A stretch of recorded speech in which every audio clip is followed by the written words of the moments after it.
Así que creemos que el Señor está aquí para enseñarnos en su palabra. Muy bien, quiero introducir el tema leyendo primera carta a los Corintios capítulo 10.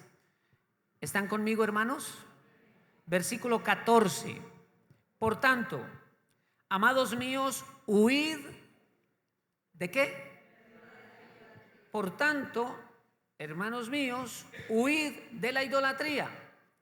Qué interesante que quien está hablando es un apóstol por la unción del Espíritu Santo y no le habla a gentiles, sí, pero no inconversos. Eran griegos, corintios que se habían convertido, era la iglesia de Corinto. Pero Pablo les dice a estos cristianos: huid de la idolatría, la cual no se espera en ellos porque ya son cristianos. Por lo tanto, podemos ser cristianos, podemos estar en una iglesia local y aún tener idolatría o estar siendo afectados por la idolatría. Ahora avance conmigo al versículo 19. Allí en 1 Corintios 10 dice el verso 19: ¿qué digo pues? ¿Que el ídolo es algo o que sea algo lo que se sacrifica a los ídolos? Pablo está confrontando a los corintios porque en Corinto se celebraban unas fiestas especiales. En aquellos tiempos pues existían los bacanales, que eran las festividades al dios Baco, el dios del vino.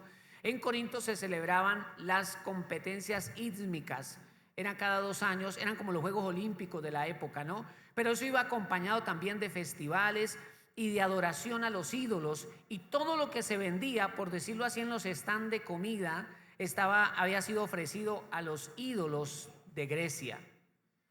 Entonces dice Pablo: ¿qué es pues? ¿Estoy diciendo yo que el ídolo es algo? De ninguna manera. Pero mire lo que dice el verso 20: antes digo que lo que los gentiles sacrifican a los demonios lo sacrifican y no a Dios. Y no quiero que vosotros os hagáis partícipes con los demonios. Luego los corintios llevaban sacrificios a sus ídolos y Dios dice: el ídolo, esa imagen no es nada, pero detrás de ese ídolo sí hay un demonio. Voy a volver a leer de nuevo el verso 20. Antes digo que lo que los gentiles sacrifican a los demonios lo sacrifican y no a Dios. ¿Se da cuenta?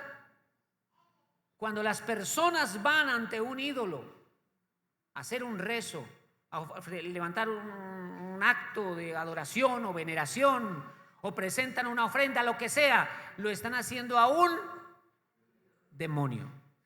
Tal vez ellos miran y ven una imagen ahí, X o Y Dios, pero realmente detrás de eso hay un demonio.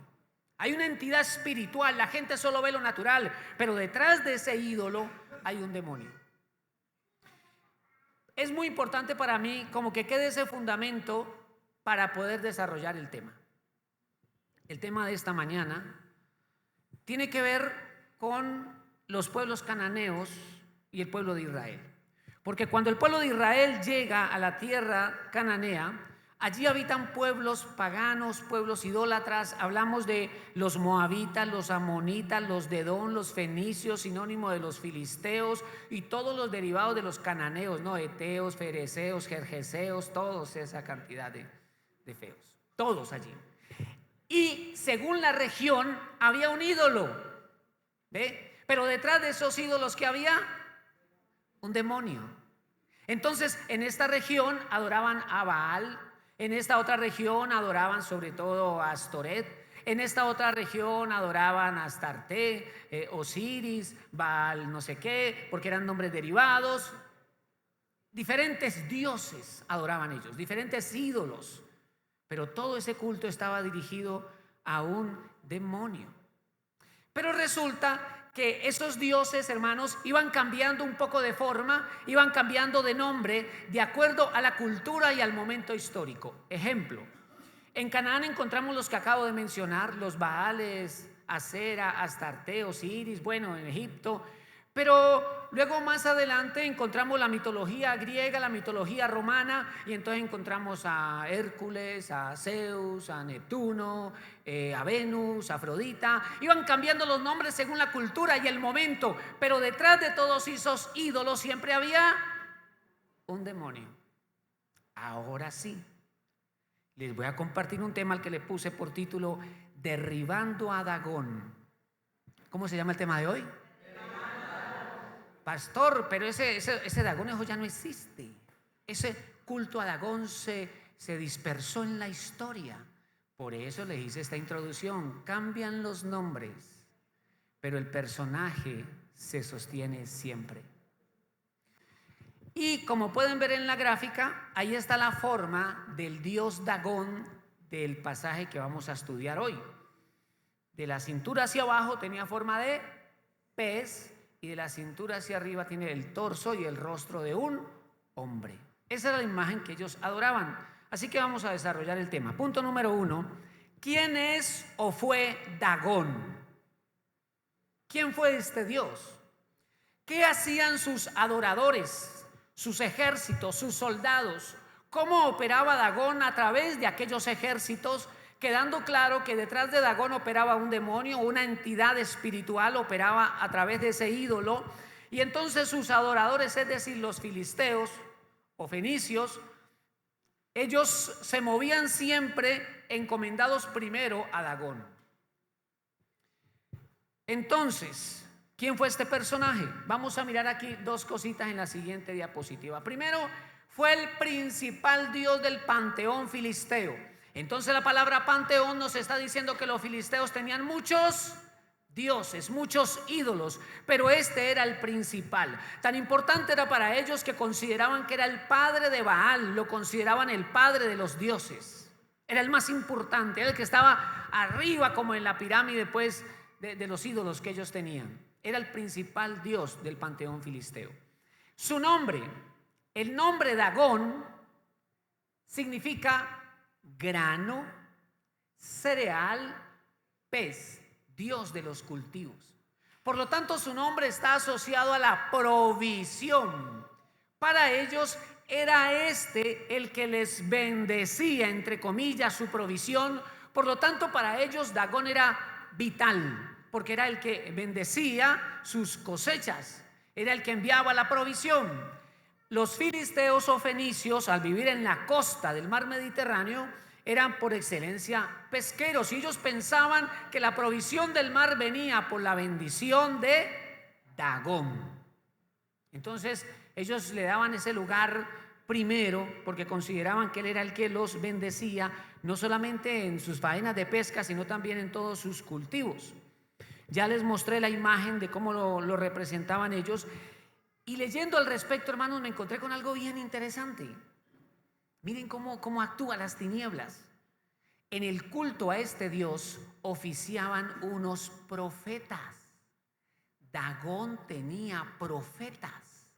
Y qué interesante que la Biblia nos dice que en tiempos de adoración de Israel, cuando Israel bajo la dirección de Acab y Jezabel, ellos adoraban a los Baales, adoraban a Acera. Y también estos tenían profetas. Es más, la Biblia dice que de la mesa del rey se sostenían a los 850 profetas falsos, 450 de Baal, 400 de Acera. O sea que el enemigo estaba imitando el don de Dios, porque el diablo no es creador, él imita para engañar. Así que Dagón tiene sus profetas, Baal tiene sus profetas. Y por eso es que Dios ungió a Elías y derrotó a los profetas de Baal y de Acera. Es interesante entonces ver cómo el diablo se quiere meter en algo que Dios ha entregado, que se llama el don profético. Pero el diablo se levanta para callar esa voz, para impedir que el Señor se manifieste. Vamos por favor al libro de los Jueces. Allí está, en la diapositiva anterior está la cita. Acompáñenme a leer libro de los Jueces, capítulo 16. Jueces, capítulo 16, versículo número 23. Jueces 16, 23. Jueces 16, 23. ¿Están conmigo? Muy bien, dice así: entonces los principales de los filisteos se juntaron para ofrecer sacrificio ¿a quién?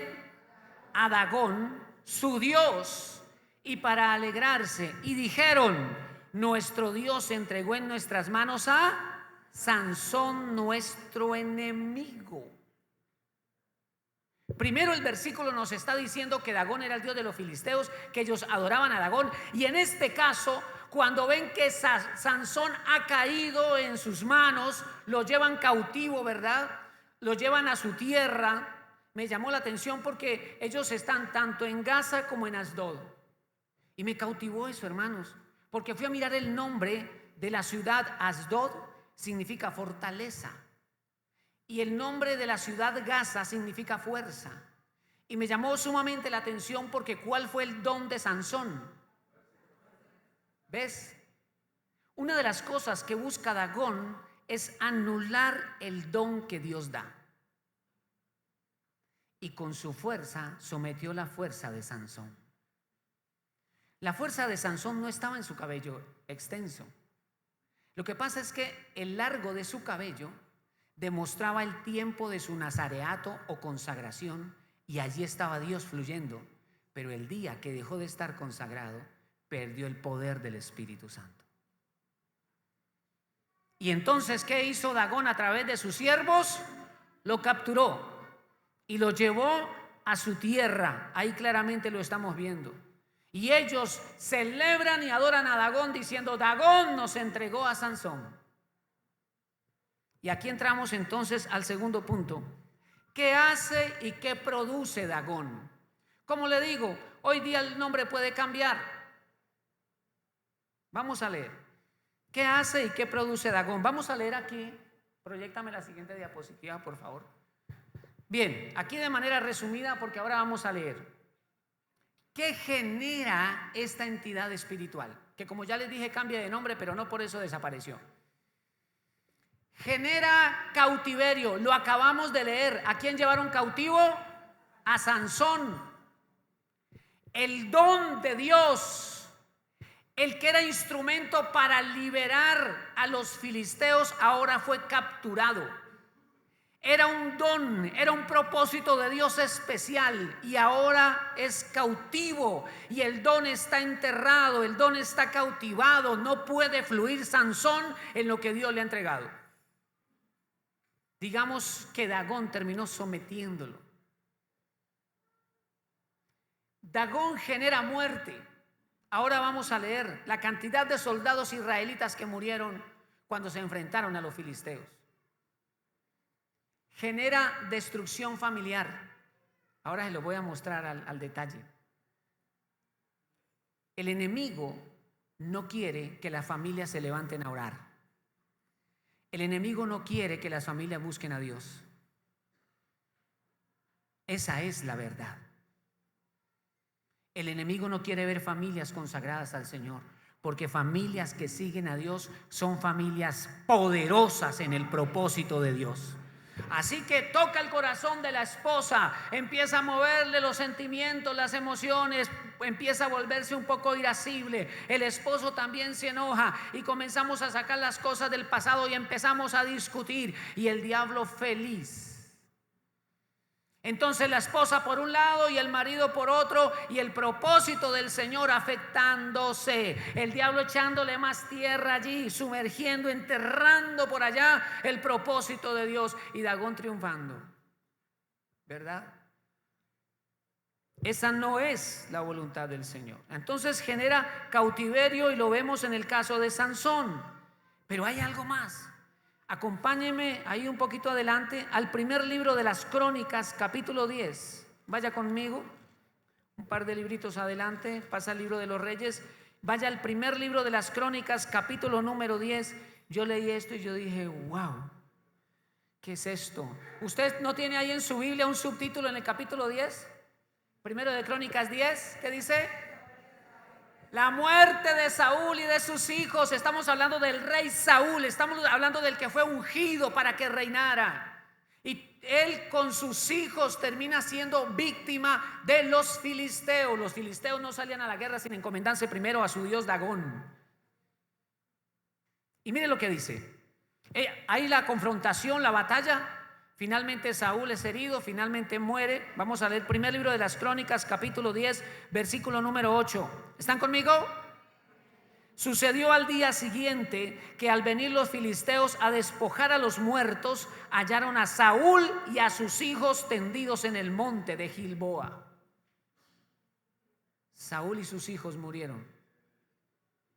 Por eso puse allí destrucción familiar. El enemigo quiere destruir familias.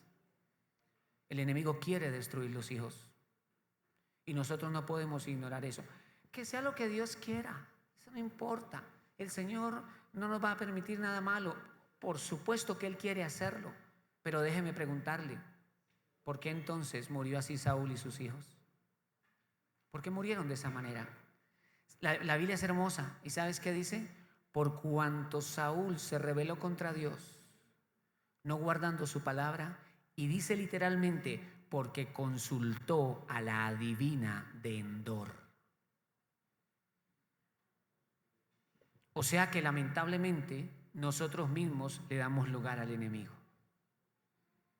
Dice aquí, versículo número 9, y luego que le despojaron, ¿de qué? O sea que él viene ¿a qué? A despojar. ¿Qué le quitaron? Verso 9, y luego que le despojaron, tomaron, wow, su cabeza y sus armas. En la Biblia, ¿qué representa la cabeza? Autoridad, gobierno, liderazgo. Y Dagón le quitó eso a Saúl y le quitó sus armas. Las armas representan los dones, talentos y capacidades que Dios nos da para que cumplamos su propósito en esta tierra. Estamos hablando de los dones, de la unción, de lo que Dios te entrega. El enemigo quiere capturarlo para que el propósito no se cumpla en ti. Y aquí vino contra Saúl y ¡pah!, le cortó la cabeza, le quitó las armas, lo despojó. Pero esta mañana en el nombre de Jesucristo recuperamos lo que el diablo ha venido a quitar. Dice conmigo, mire, dice aquí el versículo número 9, y luego que le despojaron, tomaron su cabeza y sus armas y enviaron mensajeros por toda la tierra de los filisteos para dar las nuevas a sus ídolos y al pueblo. Iban felices a celebrar delante de Dagón. Cayó Saúl, cayó el siervo de Dios y cayeron también sus hijos. Cayó la familia, esa familia que quería servirle a Dios. Esa familia que tiene un llamado, esa familia que recibió dones y talentos, cayó y celebraban. Vino, fiesta, desorden, celebraban a su Dios. Porque finalmente había sido destruida una familia. Por eso le puse allí destrucción familiar. Por favor, acompáñenme al primer libro de Samuel. Capítulo 4, vaya conmigo, primer libro de Samuel, capítulo número 4. Y esto sí que es interesante. Es muy importante que nos ubiquemos en el momento histórico. Aquí, el sumo sacerdote se llama Elí. El joven Samuel apenas está creciendo y aprendiendo las cosas del Señor, del servicio en el templo. Pero el sumo sacerdote se llama Elí y tiene a sus hijos, dos hijos, uno llamado Ofni y el otro llamado Finés. Ofni, con F, no Ofni, con V. Ofni y Finés, dos hijos, entre comillas, que servían en el templo. Lo digo así porque en realidad ellos abusaban del templo, de las hermanas, de las ofrendas, dice la Biblia, ellos abusaban de eso. Pero mire lo que dice, vaya conmigo, primer libro de Samuel, capítulo 4, verso 1. Y Samuel habló a todo Israel porque por aquel tiempo salió Israel a entrar en batalla a los filisteos, los adoradores y servidores de Dagón, ¿no? Y acampó junto a Ebenezer, y los filisteos acamparon en Afec. Y los filisteos presentaron la batalla a Israel, y trabándose el combate, Israel fue vencido delante de los filisteos, los cuales hirieron en la batalla en el campo como a 4,000 hombres. Aquí el verbo hebreo cuando dice hirieron es murieron. 4,000 amados, 4,000 israelitas murieron. Ahora avance conmigo al versículo 11, allí mismo donde estamos, verso 11. Y el arca de Dios. ¿Se acuerdan ustedes que hemos estudiado aquí en varias ocasiones que el arca representa la presencia de Dios? Porque en el lugar santísimo del tabernáculo era sobre la tapa del arca llamada propiciatorio, allí se manifestaba la presencia de Dios. Así le dijo Dios a Moisés: allí te hablaré. El arca representa la presencia de Dios. Y aquel día, como la lucha era tan difícil, trajeron el arca y ellos pensaron que Dios igual estaba obligado a respaldarlos, pero no se dieron cuenta que Dios no estaba con ellos. Como Sansón, cuando él dijo: hoy me soltaré, como en las ocasiones pasadas, pero no se daba cuenta que el Espíritu Santo se había alejado de él. Y entonces aquí ellos, los filisteos, vienen y capturan el arca. Mire lo que dice el verso 11: y el arca de Dios fue tomada, y muertos los 2 hijos de Elí, Ofni y Finés. Resulta que cuando vinieron a decirle a Elí: el arca de Dios fue tomada, y Elí se sorprendió, y también tus 2 hijos muertos. La Biblia dice que él era un hombre anciano, pero que era gordo, grande. Eso lo impactó tanto que se fue de espalda y se desnucó, se mató. ¿No le parece algo parecido a algo que ya les comenté? Saúl y sus hijos murieron, Elí y sus hijos murieron. Destrucción familiar. El enemigo se levanta buscando destruir familias, porque sabe el reino de las tinieblas que una familia que empieza a caminar con Dios serán poderosos instrumentos para la gloria de Dios. Así que busca generar lo que sea para que las familias no avancen. Y vemos entonces aquí la destrucción de otra familia.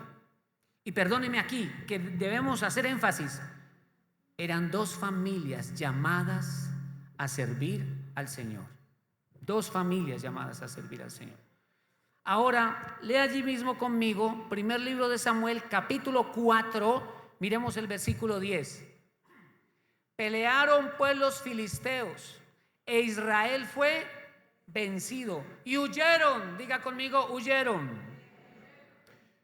¿Cuántos de aquí un día han querido huir? Yo les conté a ustedes, no, hace unos domingos atrás, que me ha pasado que yo le he tirado la toalla al Señor y me vuelve una más grande. Él es maravilloso, Él es maravilloso. Pero yo estoy seguro que usted ha tenido momentos de su vida donde usted quiere salir corriendo, quiere salir huyendo. Ellos también huyeron. Huyeron cuando vino la batalla. Vieron que ese ejército venía con fuerza. ¿Por qué huyeron? Porque Dagón, estoy hablando en un sentido espiritual, Dagón venía con ellos.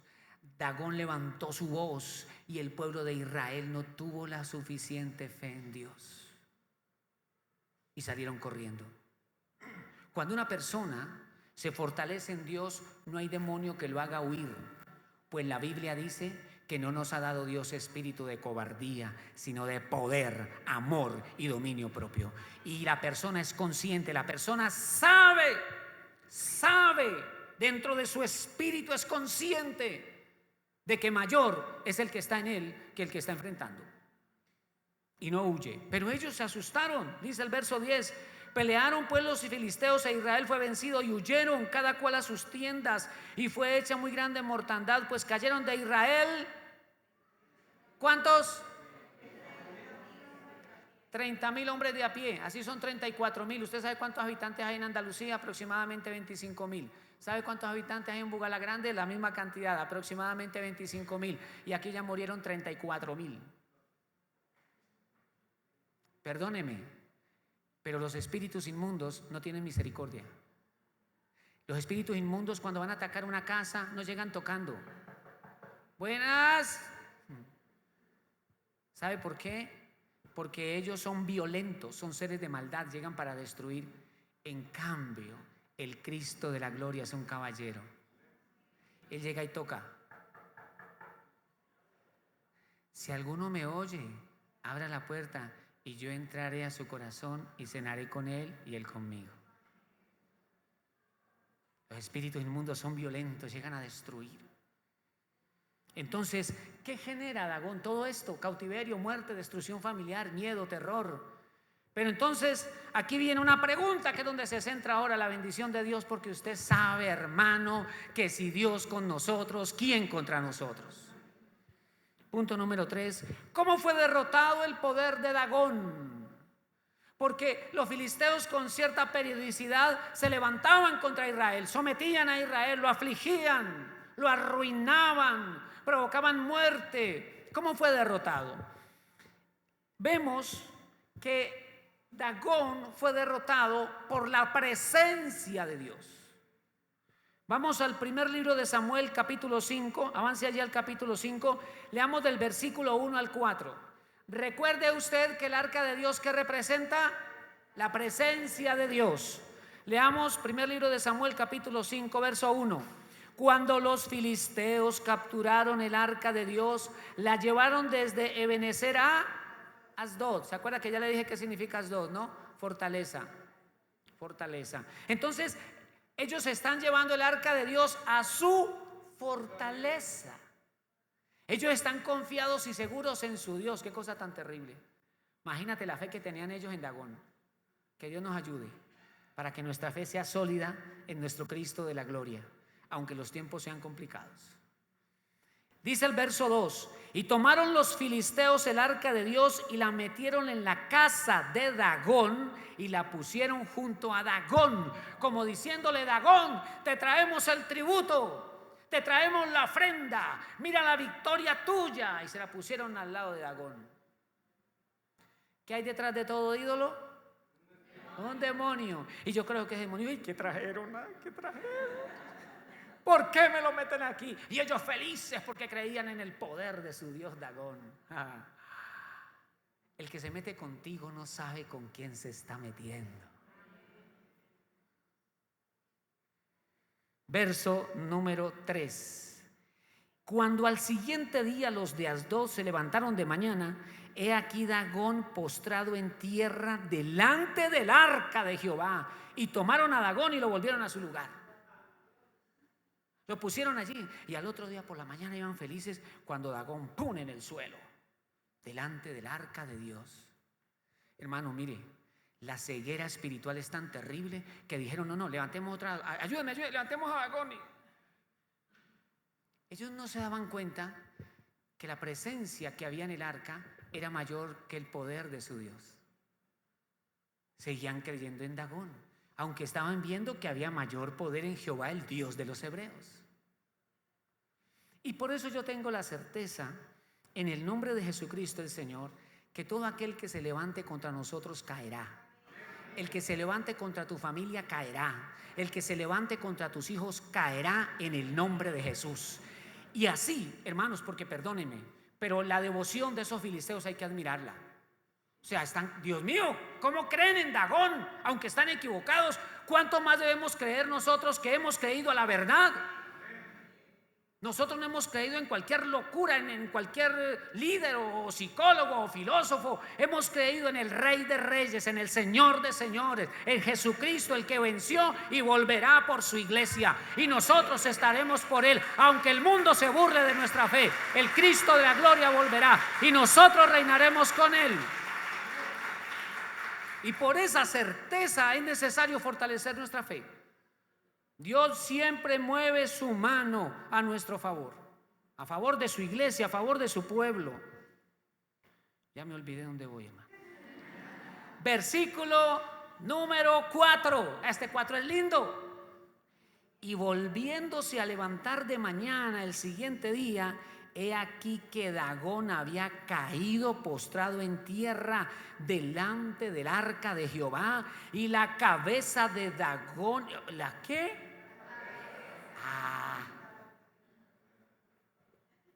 Dios dijo: le quitaste la cabeza a mi siervo, ahora yo te quito la tuya. Ya lo leímos, ¿no? Ya lo leímos cómo quedó Saúl.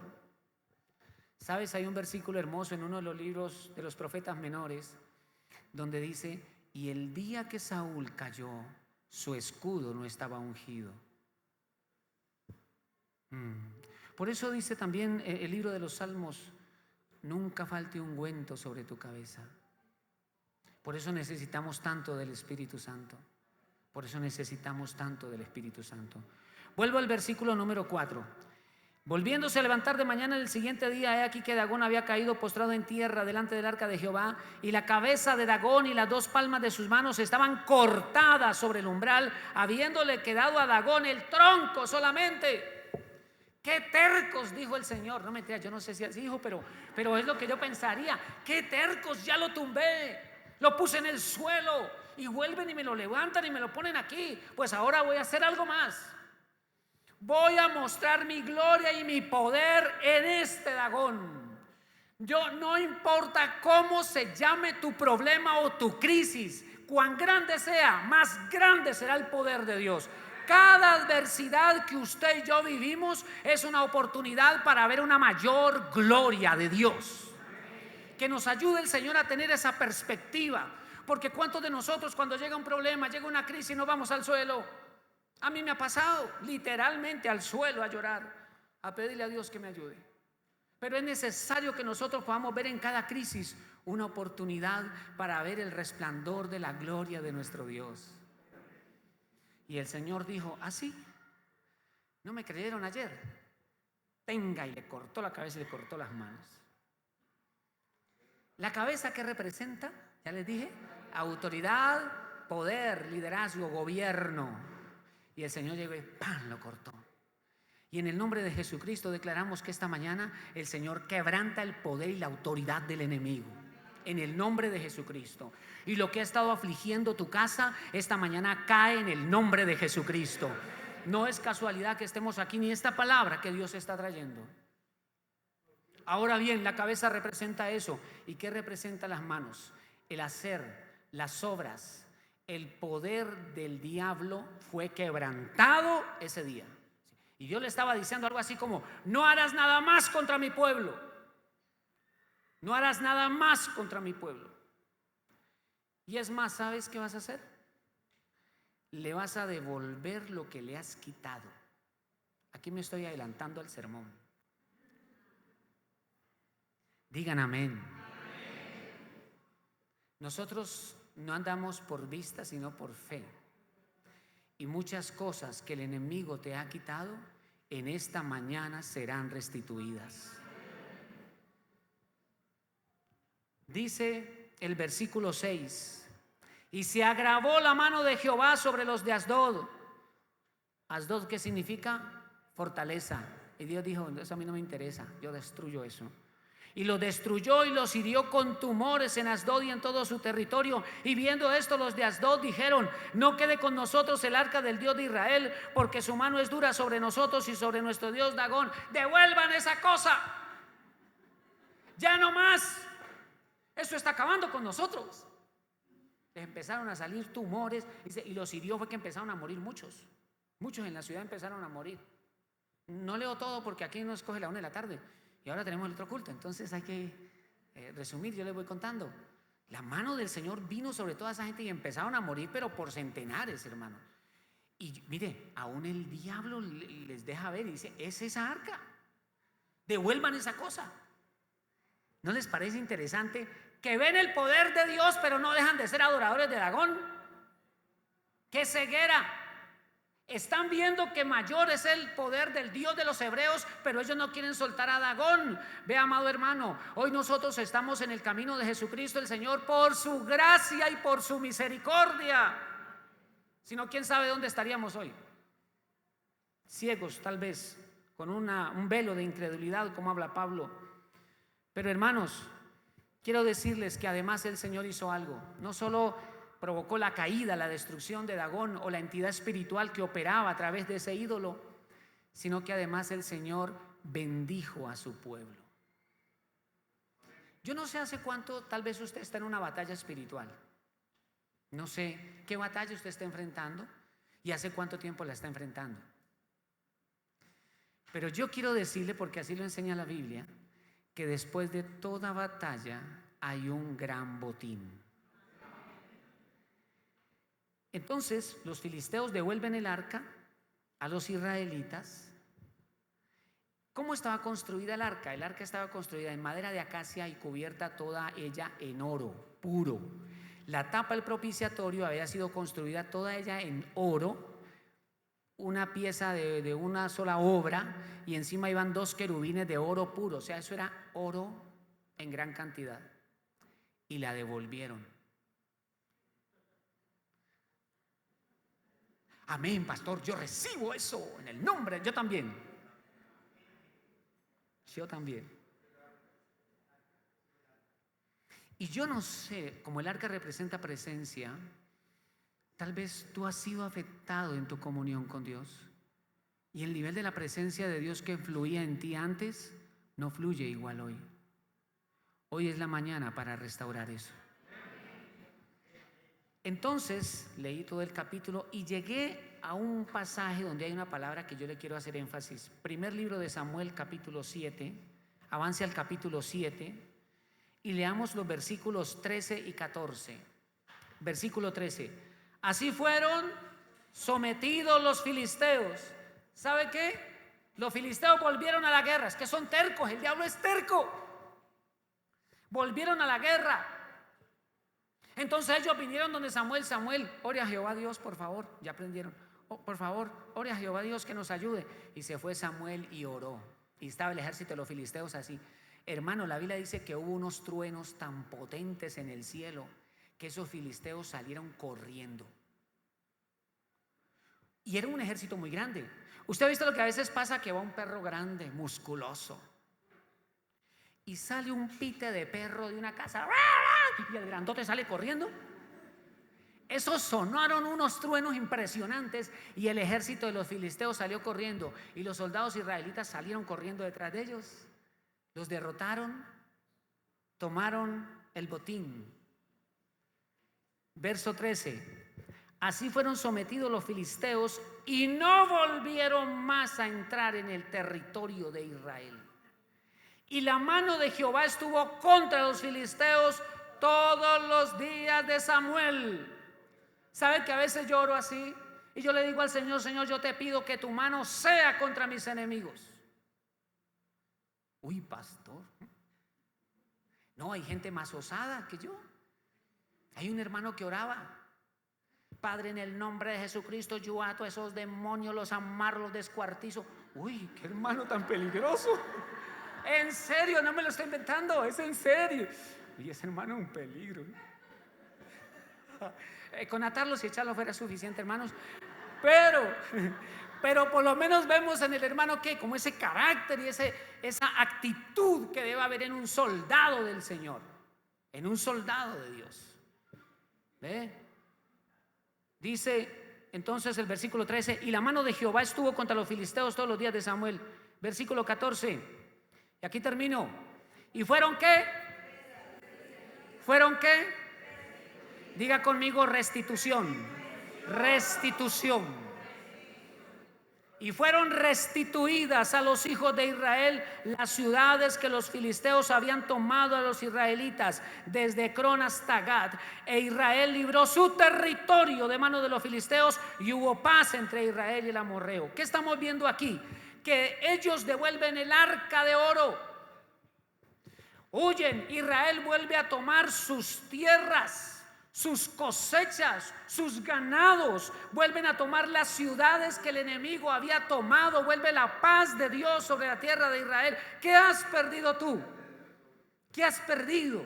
Piense por un momento, ¿qué ha perdido? ¿Qué ha venido el enemigo y ha tomado? ¿Ha afectado tu cabeza? ¿Ha afectado tus armas?